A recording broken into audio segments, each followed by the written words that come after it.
कहानी की शुरुआत में हम एक कातिल को देखते हैं जिसका नाम है रेंशो। एक रात वो अपनी गाड़ी लेकर हैंस मॉरिस नाम के एक आदमी की हवेली पर पहुंचा। मॉरिस करोड़ों की खिलौने बनाने वाली कंपनी का प्रेसिडेंट है।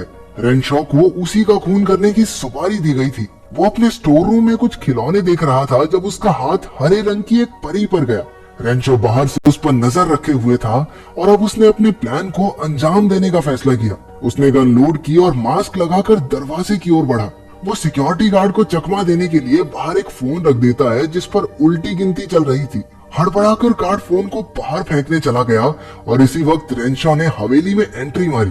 मौका देखकर उसने सिक्योरिटी गार्ड को गोली मार दी और क्योंकि गन में साइलेंसर लगा हुआ था इसलिए गोली की आवाज मॉरिस तक नहीं पहुंची। फिर वो गार्ड से चाबियां चुराकर आसानी से सिक्योरिटी रूम में पहुंच गया। उसने सभी सीसीटीवी कैमरास बंद कर दिए और आखिरकार अपना मास्क हटाया। इसके बाद वो मॉरिस के कमरे की तरफ बढ़ने लगा। रास्ते में एक और सिक्योरिटी गार्ड को उसने चुटकियों में ठिकाने लगा दिया। कमरे में पहुंचते ही उसने मॉरिस की छाती पर 2 गोलियां और माथे पर 1 गोली दाग दी जिससे उसकी मौके पर ही मौत हो गई।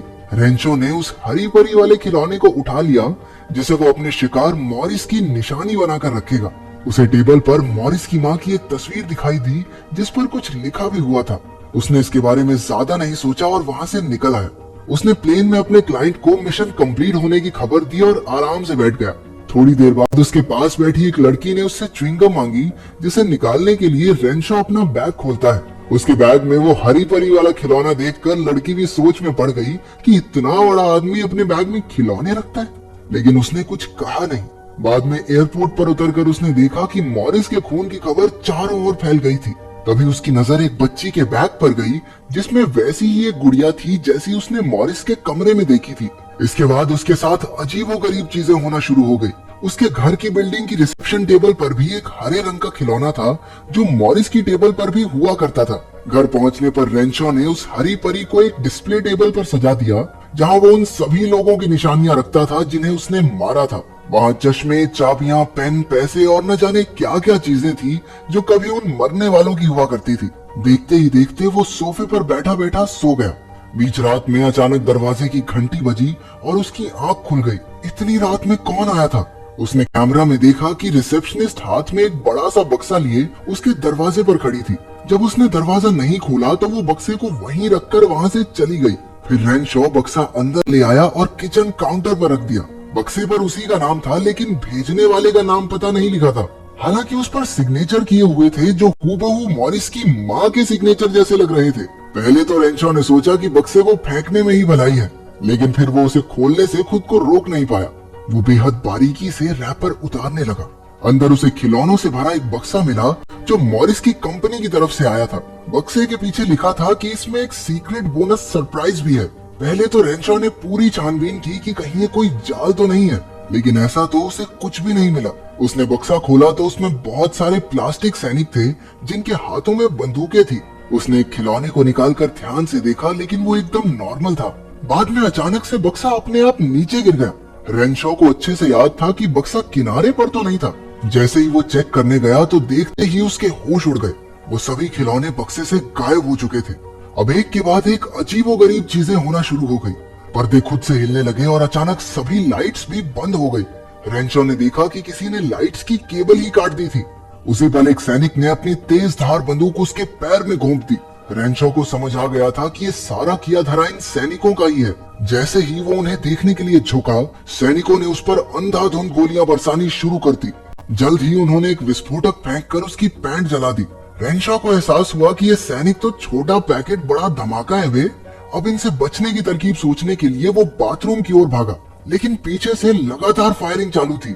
उसके घुटने से खून बह रहा था और गर्दन पर भी काफी गोलियां लगी हुई थी। उनसे वो मरेगा नहीं, लेकिन उसे दर्द बहुत हो रहा था। रेंशो ने एक शीशे का इस्तेमाल करके बाहर की हालत चेक की तो उसने देखा कि सैनिकों की फौज लगातार लाइट बल्ब्स पर हमला कर रही थी जिससे कि वहाँ पूरी तरह अंधेरा हो जाए। तभी अचानक उन्होंने उसके शीशे को एक मिसाइल से उड़ा दिया। अब रेंशो भी गुस्से से भर चुका था। वो तेजी से अपने कमरे में गया और बंदूक निकाल ली। बंदूक की मदद से वो किसी तरह बचता बचाता किचन तक पहुंचा जहां उसने अपनी राइफल छुपा रखी थी। उसने राइफल निकाली और लगातार फायरिंग शुरू कर दी। कुछ ही सेकंडों में चारों ओर सन्नाटा छा गया। सभी सैनिक डरकर छुप गए थे।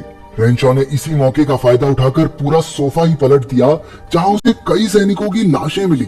जो बच गए थे वो बाकियों को उठाकर जीप में डाल रहे थे। रेंशो फटी आंखों से बस देखता ही रहा। उसे यकीन ही नहीं हो रहा था कि ये हकीकत है। जैसे ही सैनिक भागने लगे, उसने जितना हो सके सबको अपने पैरों तले दबा दिया। कुछ तो अब भी उस पर फायरिंग कर रहे थे, लेकिन जब रेंशो ने एक गोली चलाई तो उसकी वाइब्रेशन से आधे सैनिक दूर जा गिरे। लेकिन हमला अभी खत्म नहीं हुआ था। कुछ ही देर में 3 आर्मी हेलीकॉप्टर्स उड़ते हुए आए और आग के गोलों से हमला कर दिया।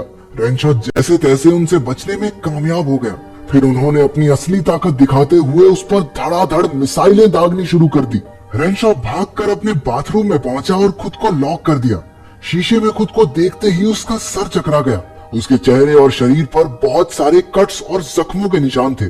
उसने अल्कोहल लगाकर अपनी मरहम पट्टी करने की कोशिश की, लेकिन तभी अचानक से एक गोला दरवाजे को चीरता हुआ अंदर आ गिरा। साथ ही एक हेलीकॉप्टर अंदर आया और रेंशो पर हमले एक बार फिर से शुरू हो गए। अब पानी सर से ऊपर जा चुका था, इसलिए रेंशो ने न आव देखा न ताव और एक तौलिया लेकर हेलीकॉप्टर को पकड़ लिया। उसने मार मार कर हेलीकॉप्टर को पूरी तरह तबाह कर दिया। इसके बाद वो बचे खुचे टुकड़े उठाकर उन्हें फ्लश कर देता है, लेकिन सैनिक अभी भी हार नहीं मान रहे थे।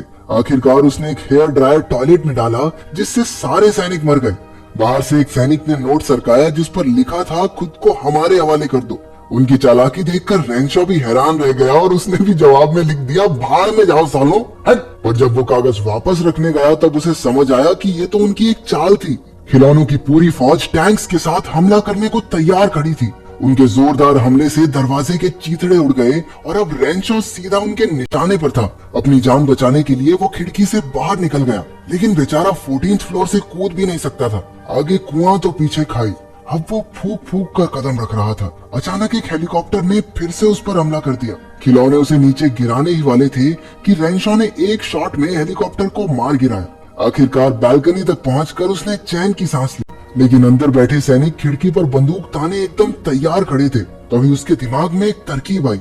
रेंशो ने एक रबर डक के जरिए सैनिकों का ध्यान भटकाया और फिर मौका मिलते ही दूसरी ओर से फायर एक्सटिंग्विशर से उन पर हमला कर दिया। जबरदस्त भगदड़ मच गई और तभी उसकी नजर कुछ और फौजियों पर पड़ी। उन्होंने जीप में उसे चारों ओर से घेर लिया और लगातार गोलियां चलानी शुरू कर दी।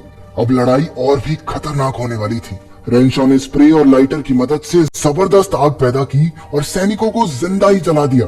और तो और एक चाकू लेकर पागलों की तरह उन खिलौनों को छोटे छोटे टुकड़ों में काटने लगा। इसके बाद उसने फायर एक्सटिंग्विशर से लड़ रहे सैनिकों पर एक भारी डब्बा फेंक दिया, जिसके नीचे दबकर सबकी चटनी बन गई। आखिरकार सभी फौजी खिलौने अब मारे जा चुके थे। अपनी जीत पक्की करने के लिए रेंशो ने सभी खिलौनों को गिना और उनके डब्बे के नंबर से मिलाया। अब एक भी सैनिक नहीं बचा था और इसी तरह उसकी जान बच गई। ऐसे कैसे बच जाएगा? उसने खिलौनों को तो गिन लिया, लेकिन एक बात भूल गया कि डब्बे के पीछे लिखा था बोनस सरप्राइजेस। सबकी गेम बजाने के बाद वो आराम करने के लिए थोड़ी देर पूल में आ गया, लेकिन अचानक किसी ने पानी में उसकी कलाई काट डाली। उसने फटाफट पानी से बाहर आकर देखा कि खून बहुत ज्यादा बह रहा था, तो उसने सुई धागा लेकर स्टिचेस लगाने की पूरी कोशिश की।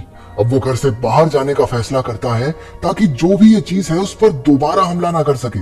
रेंशो इस बात से बिल्कुल अनजान था कि उसके दुश्मन उसके साथ ही लिफ्ट में पहुंच चुके हैं। अचानक से सारी लाइटें फूट गई और लिफ्ट ऑपरेट करने वाले सभी बटन्स भी टूट गए।